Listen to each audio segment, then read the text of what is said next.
All right.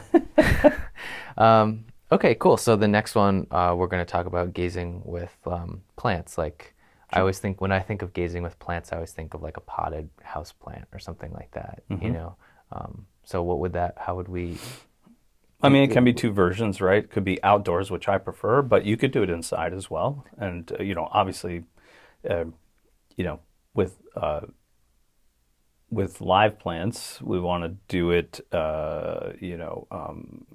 inside in the wintertime. If you have house plants, that's great. We Right. have long winters, so that's it's easier to do. Obviously, I mean, you can do it with plants that are sleeping in the winter, and you'll notice the difference between the two. So finding the contrast there is another thing that you can put on your list to do.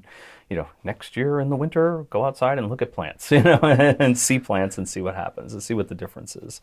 um, so it's the same procedure, right? It's like that's going to be the center of your view, but the periphery gazing, right? Relax everything, go through your same routines of relaxing kind of gaze.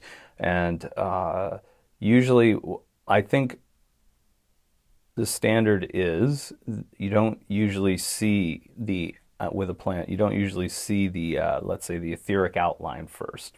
It usually starts from the center of the plant, and you'll see, like, what we've designated as sparks, sort of like little flickers, within the plant structure. Usually, obviously, it's easier to see in the sort of like the contrast between the part that is shown by the light and the part that's in the shade, the contrast of the leaf or whatever it is. So, in between the branches, in between the, sort of the territory where the shaded parts are in the plant, you'll start to see these little sparks come up within that structure, and then it sort of bleeds out into the etheric territory around the edge of the plant or whatever, something like that. So the view is slightly different, and it's nice to do that, because not just for the fact that the plant is being seen and it's different than people, um, but when you actually see a plant, and as that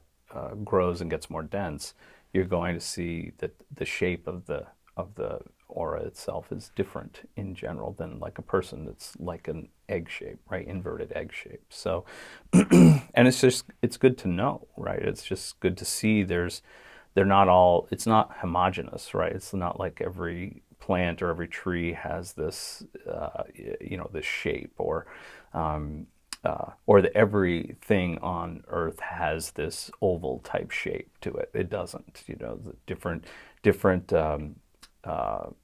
kingdoms have, a different, sort of a different general shape. Let's put it that way, and then you go from there. But it's a nice thing to explore, and I don't want to say what it is, because it'll give you, uh, some chance to discover it on your own, which is really cool.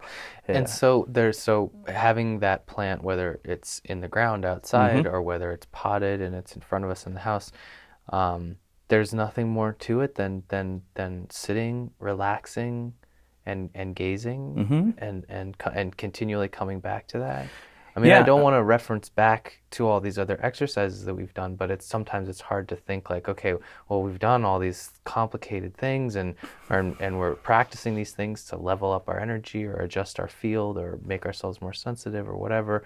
But then when we come to do these gazing exercises with something like a plant, it's like that's really all there is to it. Well, it is, and at the same time, I mean, you can, certain things will, let's say, stand out more with a plant than they would with, let's just reference a person, right? So, um, like with a plant, again, one of the reasons those little sparks come up in the beginning is because when what will be most apparent to you as your peripheral vision opens, as you relax and things start to come into that two-dimensional plane, um, the shaded areas become more prevalent than the lighted areas. So that's what's usually the most striking to people. I think it was for me, and so it's almost like the shaded area is like, I don't want to say the negative aspect of the plant. I mean, not in a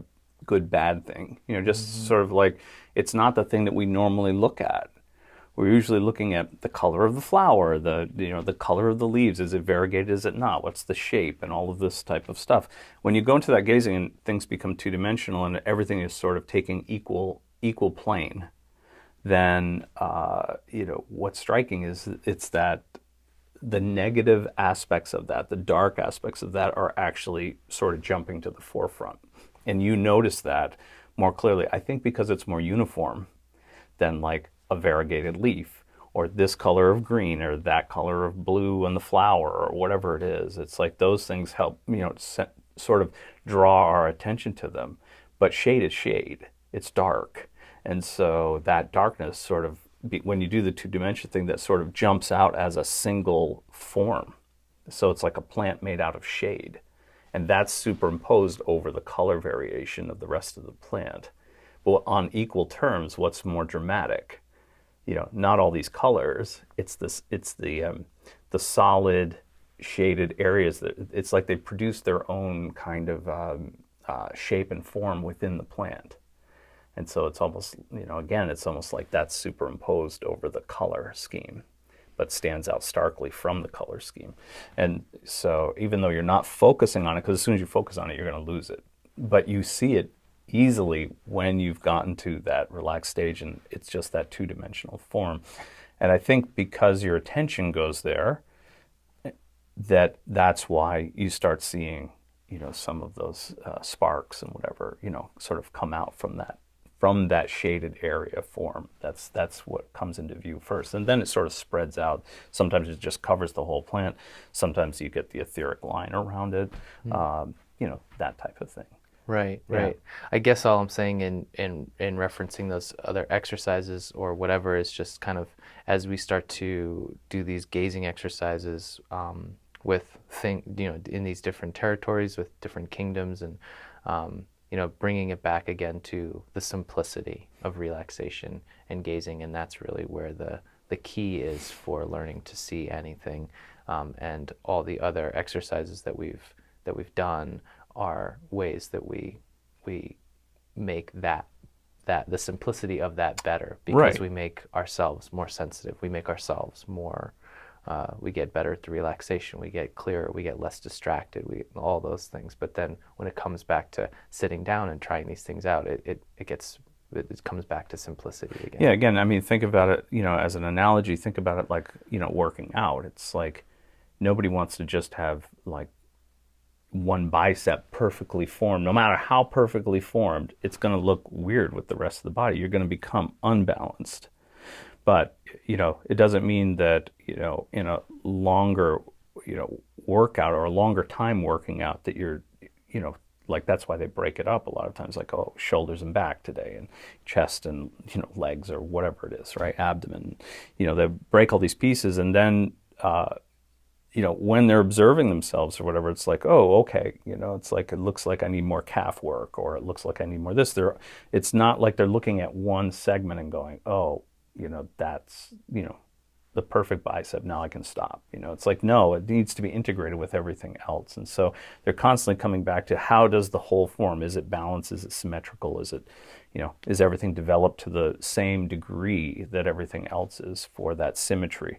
And I think that's the same thing. We're doing all these individual techniques to work on specific aspects of it, but always tying it back to the general gazing ability to bring up the seeing in that way. So it's like one technique is your biceps, one technique is your calves, one technique is this. But when we tie it together, it's like, how does the whole body perceive itself? And so, right. How is my seeing going? Right? Am I getting those sparks in the shadows? And can I hold the two-dimensionality in the gazing and right. those subtle things? Right. Yeah. Right. And so, and if it's not up to your expectations, then it's like, okay, what piece of the training will help to bring that up? And right. so then you do that, and then you go back and do it, do the other exercise again and see how it varies it. And, that's the flow, and why everybody, like, again, in the end, it's like you're building your own workout routine. Because right. not everybody needs every single aspect to the degree that somebody else would. So, and, right. and it's very, very individual at that point, which is right. which is beautiful, really. Yeah. It's like it's very idiosyncratic to each person. Yeah. So wrapping it up with the plants, fascinating what you said about the shape of the aura is different, and that the first thing you'll see is sparks instead of like we did with the hand. It's like that Right. that etheric layer of the body coming out. It's fascinating that it's different. Yeah, there are, it is slightly different with each one, so it's, yeah, I think that each one, there's a little bit of a unique aspect to it. It's funny. So, but interesting. It's a limitless variety, really, in the end.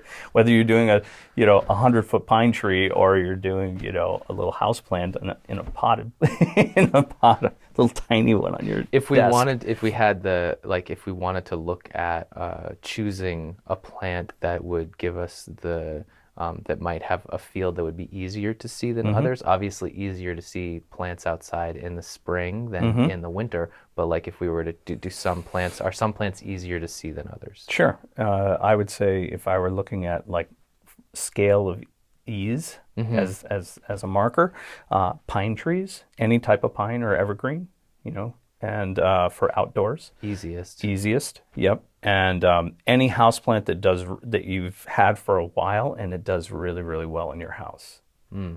Because you have already a connection with it. So it's not necessarily that the plant is healthier and that's what makes it easier. Like, if we know that it's doing well in our house, we know that, okay, let's say that, well, it's doing well because I know it's doing well because it looks healthy and vibrant. But you're saying that, it's easier to see more because you have that connection with it than because it's healthy? Yeah. Yep. Cool. Yeah.